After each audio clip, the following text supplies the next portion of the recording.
2018, j'ai dit que l'enfer n'existe pas. Cela a créé les mêmes ramousses en Afrique. La Bible est à réécrire. Tout n'est pas à prendre au sérieux dans la Bible. C'est un livre comme tout autre livre écrit par des hommes d'une certaine époque différente de la nôtre. Dieu qui brûle Sodome et Gomorrhe à cause des homosexuels est l'une des absurdités de la Bible qu'il faut changer. Dieu ne peut pas brûler ses enfants. Je compte apporter beaucoup de réformes à la Bible pour qu'elle paraisse être plus digeste et adaptée aux chrétiens des temps modernes. Et je compte sur la communauté chrétienne d'Afrique. J'espère que les réformes que j'envisage n'altéreront pas leur foi en Christ. Ces réformes permettront aux Africains d'avoir une place considérable auprès de Christ. Dans la Bible actuelle, ils ne sont rien d'autre que des esclaves. Bonjour ou bonsoir à tous. Ici, c'est votre serviteur, l'apôtre UC. Je viens une fois de plus vers vous, toujours pour partager, toujours pour échanger sur cette idée qui défraie la chronique. Je viens encore une fois de plus parler de cette actualité chrétienne, parler de cette décision que le pape a prise et parler encore d'autres décisions antérieures mais qui fait couler beaucoup d'encre.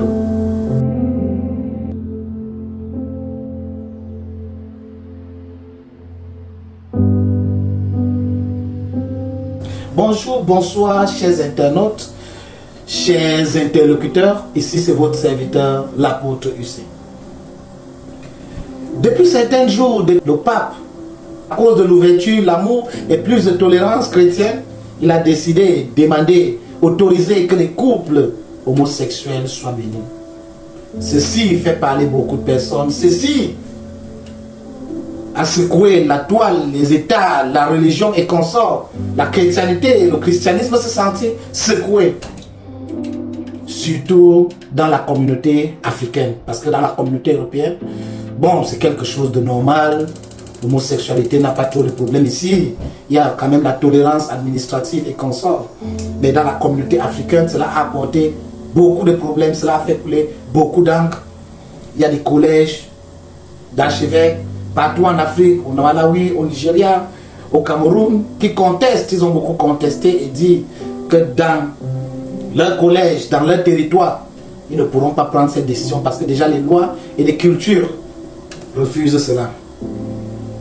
Avant toute chose, je vais rentrer en arrière. Je suis parmi ceux qui ont quand même l'ouverture d'esprit.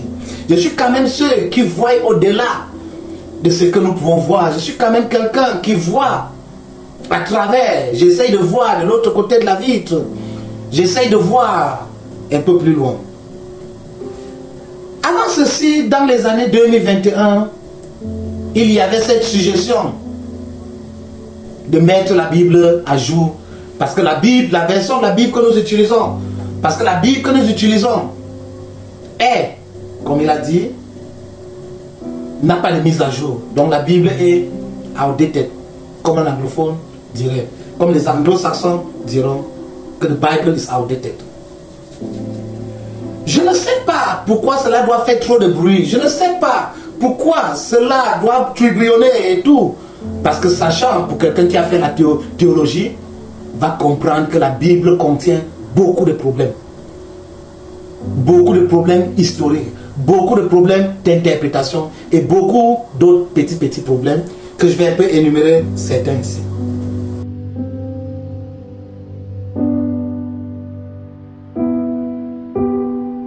Nous allons entrer dans un peu d'historicité biblique. Nous savons tous que la Bible déjà veut dire une bibliothèque, c'est-à-dire l'emmagasinage des livres, des écritures hébraïques qu'on appelle Ancien Testament, hébraïque, araméen, qu'on appelle Ancien Testament, et les écritures grecques qu'on appelle Nouveau Testament. Nous savons que tout ça, pour que nous ayons la Bible, il a fallu qu'un roi, qu'un empereur romain au nom de Constantin, il a organisé, il a fait venir un concile et il a décidé de légaliser cette religion, le christianisme, qui n'existait pas. Au temps de Jésus, il n'y avait pas de christianisme parce que Jésus était un juif réformés. C'est après la mort de Jésus que ce mouvement de chrétiens, c'est-à-dire des personnes qui faisaient comme Christ, des personnes qui adoptaient les philosophies de Christ, on a commencé à parler des chrétiens. Et pour que cela voie le jour, c'était grâce à l'empereur Constantin, l'empereur romain Constantin. Il a décidé, il a dit qu'il a rencontré Christ, il a dit que Dieu l'a parlé, il a décidé de légaliser cette religion. Depuis l'empereur Néron, un des premiers empereurs dans les années, au 1er siècle de notre ère, nous savons comment il persécutait les chrétiens. On les allumait des feux, on les mettait dans de l'huile bouillante, on les torchait et on mettait dans son jardin, il brûlait là. Un peu comme la lumière dans son jardin, ça a été toujours ça. Jusqu'à Constantin, quand Constantin est arrivé, il a dit qu'il a rencontré Dieu et il s'est même converti au christianisme plus tard. Et durant ce cheminement, il a décidé à mener ses gouverneurs, à mener des peuples à un concile, à une réunion. C'était dans la ville de Nicée, à l'époque, une ville importante romaine. On appelle cela le concile de Nicée. Au 4e siècle de notre ère, dans les années 330, je pense, de notre ère, il a demandé que la Bible, que tous ces livres qui existaient soient canonisés. Et puis, on a créé une religion qu'on appelait l'Église catholique, qui est aujourd'hui l'Église catholique romaine. Donc l'ensemble du christianisme était l'Église catholique. La première Bible a été compilée. Nous avons eu la première version de la Bible, qui était la Bible du Vulgate. Vulgate version of the Bible, comme on dit. Après cela, il y a eu d'autres conciles, il y a eu d'autres réformes, il y a eu beaucoup de réformes, il y a eu beaucoup de réformes. Parce qu'à l'époque, nous savons qu'il n'y a que le prêtre qui est autorisé, le prêtre, l'évêque, qui est autorisé à lire cette Bible. Donc les années sont passées. Nous connaissons Martin Luther, il a protesté, il a écrit contre l'Église catholique et tout ça.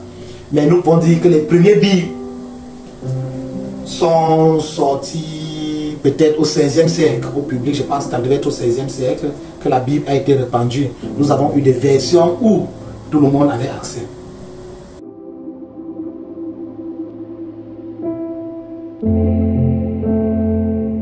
Maintenant, lorsque nous lisons cette Bible avec objectivité, nous allons constater qu'il y a certains thèmes, il y a certaines idéologies qui ont été mises dans la Bible juste pour promouvoir certaines actions. Nous voyons par exemple dans le livre d'Éphésiens, chapitre 6, verset 5 à 9, où on parle de l'esclave, la relation entre esclave et maître. Où nous voyons aussi dans le livre d'Exode, on parle de l'esclave et maître. Nous savons pourquoi ce thème était promovu, ce thème était mis en avant. C'est parce qu'à cette époque, il y avait encore le concept de l'esclavage. Donc ce sont des choses que le pape a vues qu'il faut enlever de la Bible. Et maintenant, nous connaissons le concept de l'enfer.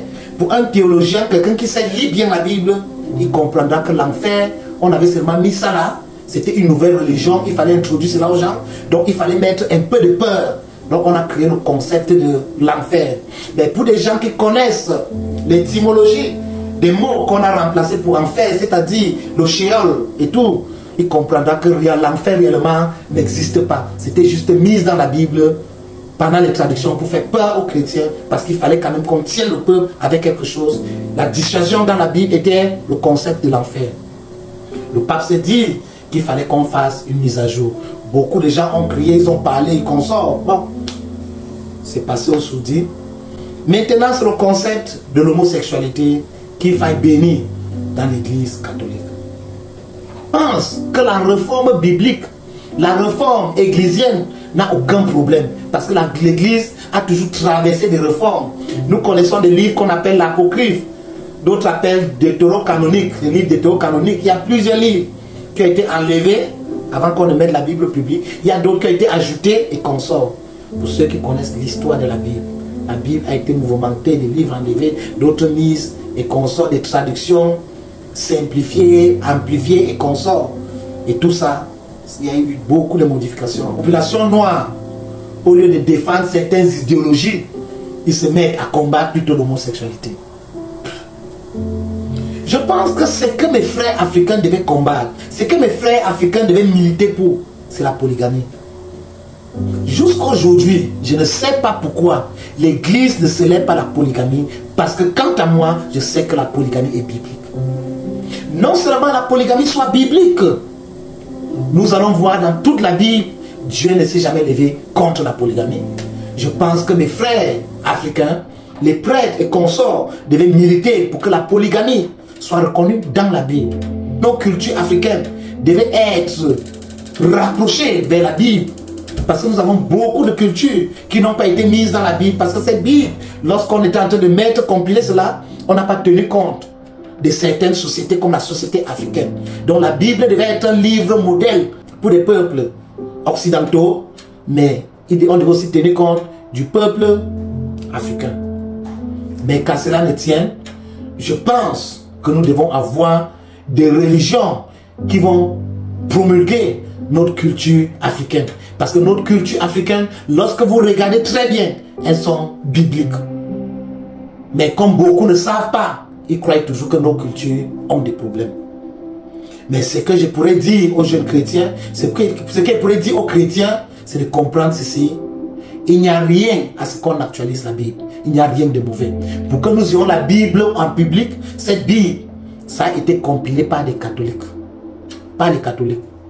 La Bible a été mise en chapitre, toujours par des catholiques. La Bible a été mise dans les versets, toujours par des catholiques. Et je pense que si aujourd'hui le pape, qui est le chef d'étendard de la religion catholique, décide qu'il faut faire une mise à jour de la Bible, je ne vois pas ce qui est mauvais. Je ne vois pas ce qui est méchant. Parce que quant à moi, je vois aussi que cette Bible a besoin de mise à jour. Oui. Je sais pour des personnes qui n'ont pas fait la théologie, qui n'ont pas fait l'historicité de la religion ou l'histoire de la Bible, qui n'ont pas fait de recherches sur ça, ils verront cela comme un problème. Mais je vous assure, faites des recherches, vous allez comprendre que la Bible que nous utilisons a besoin de mise à jour. Oui. Et je sais, même si ce n'est pas aujourd'hui, même si c'est plus tard, il y a des mises à jour qui ne seront pas faites seulement à l'église catholique, mais il y a des mises à jour qui seront faites dans la Bible. Et je pense qu'il y a la culture africaine qui devrait se retrouver dans cette Bible.